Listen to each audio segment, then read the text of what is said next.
Անդադ խոսում ենք Նիկոլ Փաշինյանից, խոսում ենք իր իշխանության ծրագրից, որը իմ գնահատմամբ թուրքական ծրագիր է, դա հայկական ծրագիր չէ, հայանպաստ չի կարող Հայաստանի օգուտ բերել, հա։ Բայց մյուս կողմից ես հաճախ ընդունում քաղաքական գործիչների ընդդիմադիր հարցեր եմ տալիս, այդ թվում ձեր ֆրակցիայի ներկայացուցիչներին։ Բոլորը քննադատում են Փաշինյանին եւ լավ են անում, որովհետեւ քննադատելու տեղ կա եւ դատապարտելու տեղ կա ինչ որ ինքը անում է, բայց այսինքն չկա գործընկերության ծրագիր ինչ անել, որովհետեւ ես օրինակ ձեր ասուլիսին անգամ հարց չտվեցի այս ակնկալիքով, որ կհամաձայնեք ապագայում հարցանունիցի, որ այս հարցերը շատ ավելի բաց փորձենք բացել, հա։ Իրավիճակը գիտեք ինչ է նմանեցնում, եթե հիշում եք տարիներ առաջ Հայաստանում արշավ կար թուրքական հագուշ չհագնելու։ Ես հիմա որ ընդդիմությունը ծրագիր մանրամասնորեն չի առաջարկում, նմանեցնում իրավիճակի, որ ասենք մարդիկ կոչ անեն, որ թուրքական հագուստ Հայաստանում չկրեն, բայց ուրիշ հագուստ չառաջարկեն էլ։ Այդ դեպքում լավագույն դեպքում այդ մարդիկ մերկ են մնալու, հա։ Այո, վատ ծրագիր է, ինչ-որ խաղաղության ծրագրի տակ են տալիս, պայմանագրի անվան տակ են մեզ մատուցում։ Այո, վատ է, ինչ-որ մենք տեսնում ենք միջազգային հարթակներում, որ ինքը ինչ է անում, հա։ Բայց ես անկեղծ ակնկալիք ունեմ ձեզանից լսելու, իսկ դուք ինչ եք պատրաստվում անել, որովհետև հվում անել ձեր նախորդ կառավարման շրջանին, այո, հստակ ձեռքբերումների տարիներ են եղել, բայց աշխարհը հիմա 1998-ից 2008 թվականների աշխարհը չի, բավական բաներ են փոխվել, ավելին ասեմ, այն ժամանակ Հայաստանի կուտակած ռեսուրսները այլևս գոյություն չունենան, կուզեմ շատ հնարավորինս պարզ մեզ բացատրեք, որն է ձեր ծրագիրը, հա, անելու մի կողմ թողնենք Նիկոլի արածները։ Հասկացա, նայեք։ Պետությունները ոնց են դիրքավորվում այս աշխարհ եւ իր հարևանների հետ, եւ մոտակա հարևանների, ավելի հեռու գտնվող հարևանների կամ աշխարհակական կենտրոնների հետ։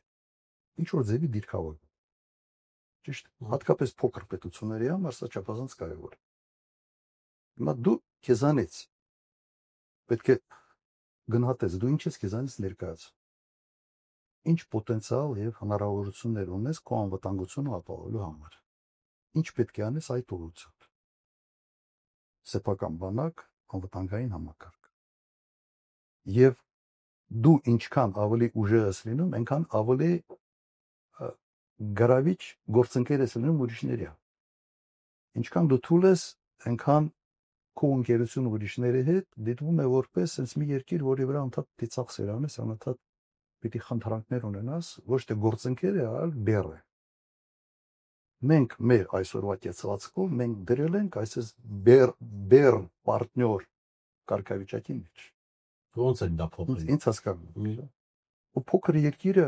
կարող է եւ պետք է որոշակի կոմպլեմենտորության, ասենք, քաղաքականություն ունենա, բայց ինքը չի կարող շպագատի մեջ լինել։ Չի կարող։ Վերջնայեք, վերջերս Հայաստանի վարչապետը եղավ Էստոնիա։ Փոքր երկիր Ռուսաստանի հետ սահմանագից։ Այդ չասենք, թե ուր գնաց, ցարիկ դրեց ինչի համար եւ այլն, բայց այդ փոքր երկիրը ինքը իրենք որոշել են, որ իրենք վտանգ են տեսնում Ռուսաստանից, ինչքանով է արդարացված, դրա մասին չեն քննարկում, չեմ կարծում, որ դա արդարացված է, բայց իրենք ուղղություն են վերցրել, օրինակ Եվրոմիություն, ՆԱՏՕ եւ փորձում են այդ մեծ համակարգի մաս լինելով իրենք որպես փոքր պետություն երաշխավորել իրենց անվտանգությունը։ Հիմա Հայաստանը այս տարածաշրջանում մենակ ի վիճակի է դա ապահովել այս վիճակը։ Չեմ կարծում, որ որևէ ողջամիտ մարդ կարող է այս հարցին ասել այո կարող, չի կարող։ Ուրեմն դու առաջերտին քո ներսում ավելի կազմակերպված պետք է լինես, քո բանակով զբաղվես եւ հնարավոր աշխարհակաղակական պարտներների հետ այն ընկերությունը սահմանել, այն գործընկերությունը, որը կկոմպենսացնի այ բացը ինչ դու ունես։ Սա շատ པարզ տրամաբանված մոտեցումներ են։ Ես չեմ տեսնում, որ այս իշխանությունը այդ ուղղությամբ որևէ բան անում է։ Հիմա նայեք, մեր տարածաշրջանն ուղղակի քարտեզին նայեք։ Հարավային Կովկասը հյուսիսում, Ռուսաստանն է հարավում, Թուրքիայի երա։ Այսօր մտածել, թե եվրոպացի կարող է Հայաստանում որևէ անվտանգային հարց լուծել, միամտություն է կամ մանկամտություն է, դա ճիշտ։ Ոչինչ չկա։ Հա, Մակրոնը ինչ որ մի սիրուն հայտարարություն կանի, մենք կուրախանանք, միգուցե ոնց Հայաստանի վարչապետի մի հատ վարչապետի հետ գրկա խառնվի, ինքը սիրում է գրկա խառնվել ընդհանրապես, դրանով ամեն ինչ ավարտվելու։ Հիմա կա երեք պետություն, որոնք հողի վրա այս տարածաշրջանում իրականում կարող են դերակատար լինել։ Կրկնեմ, Ռուսաստան, Թուրքիա, Իրան։ Հիմա որ երկիրն է մեզ ավելի հոգի հարազատ։ Շատ բարձր հարց է դուրս։ Որ երկրի հետ են մեր տնտեսական կապերը ավելի ուժեղ։ Ունեն պատմություն այդ կապերը եւ ունեն ծավալ։ Հսկայական ծավալ։ Որ պետությունն է այդ երեք պետություններից ամենից հզոր իր պոտենցիալով, եւ տնտեսական, եւ ռազմական։ Եվ որ պետությունն է մշակութային առումով մեր հետ շատ ավելի մոտ։ Այստեղ այն հարցերն են, որտեղ որոնց չկան sense բազմակարծիքության բան չի կարող լինել։ Նաեւ մշակութային կոդով ամենից մոտ պետությունը մեզ համար Ռուսաստանն է։ Հիմա մյուսը Թուրքիա։ Կարող է Թուրքիայի հետ մենք ունենանք այս ինչ որ ասում եմ, այս բոլոր կոմպոնենտները կան, թե չկան, երկը չկա։ Ավելինը մեր հարաբերությունները ծանրաբեռված են պատմական լիք պատմական բեռով, շատ ծանր բեռ։ Հիմա ուրեմն մենք պետք է ճիշտ կողմնորոշենք եւ ասենք մեր անվտանգության համար ինչ է պետք։ Դա այն է ինչ առաջին նախագահից սկսած մինչեւ երրորդ նախագահ Հայաստանը անում էր։ Որին պետք է այդ հարաբերությունները ոչ թե շպագատով փորձել կարգավորել։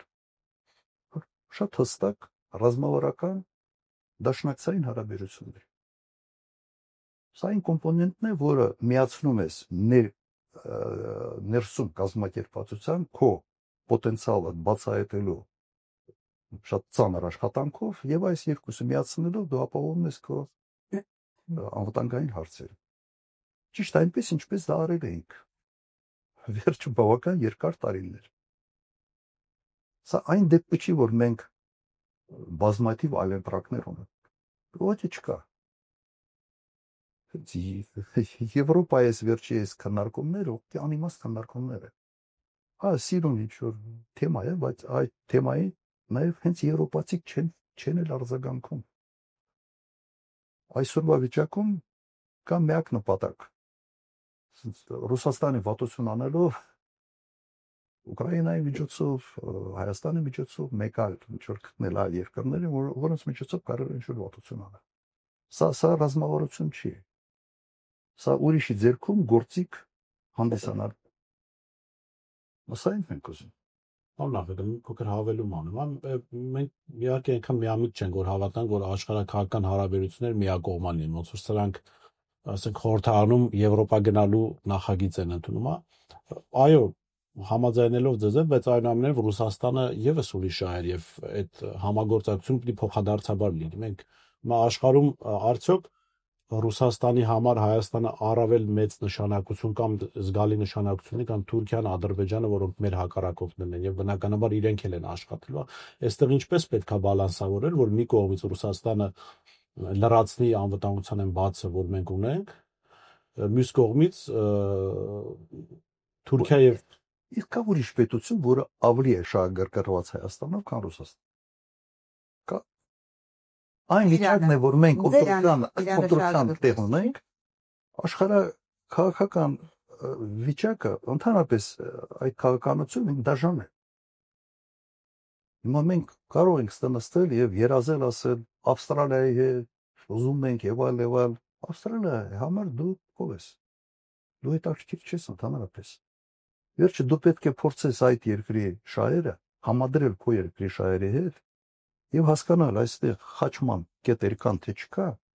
եւ ինչքանով են լուրջ այդ խաչման կետերը եւ կառուցել ամեն ինչ դրա վրա։ Իսկ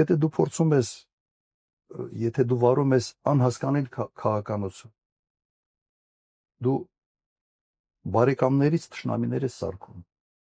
դու բոլորի մոտ կասկածամտություն ես մտցնում թե դու ով ես, ինչ ես այդ ապամբում, ինչ կա, դու կարող ես ասել այսօր Հայաստանը արտաքին առումով ինչ քաղաքականություն է վարում, ես չեմ հասկանում, փորձում եմ հասկանալ ու չեմ հասկանում, սա սիտուացիոն, եթե հանկարծ Միքայել Արարեցի Ռուսաստանի հետ sense մի քիչ ջերմ բարևեցի, անպայման ինչ որ բան անես, որ մի ուրիշ տեղից Փարիզից այդքան էլ քեզանից չի հաստատվել։ Սա քաղաքականություն է։ Սա ուղղակի մի խայտառակություն է, որը շատ ծանր հետևանքներ է անդերել։ Եվ միջազգ դրա պատճառով է, որ մենք այն աջակցությունը, որը սպասում ենք, չստացանք մի 2 տարի առաջ։ Խաղերի պատճառով։ Ունի լս։